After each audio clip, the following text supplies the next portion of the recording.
নিরাপত্তা সুরক্ষা সেল গঠন করা, প্রবাসী ভাইদের জন্য প্রবাসী কল্যাণ সোসাইটি নির্মাণ করে তাদের পরিবারের নিরাপত্তা নিশ্চিত করা, আমাদের বাউফলের সড়ক যোগাযোগ ব্যবস্থা ইতিমধ্যে যে রাস্তার সংকট তৈরি হয়েছে, রাস্তা থেকে রাস্তায় আমরা অবশ্যই আস্থা ফিরিয়ে নিয়ে আসব।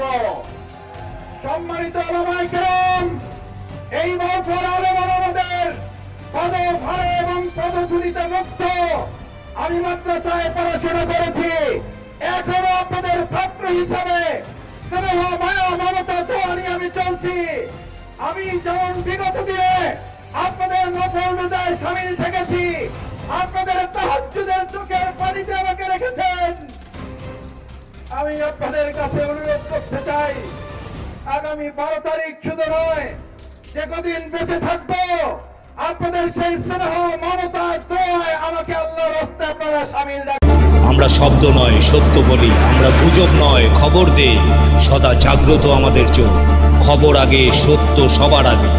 বাহাদুর লাইভ নিউজ একটি নিরপেক্ষ, নির্দলীয়, আন্তর্জাতিক সোশ্যাল মিডিয়া। সত্য জানুন, সচেতন থাকুন। আল্লাহ হাফেজ।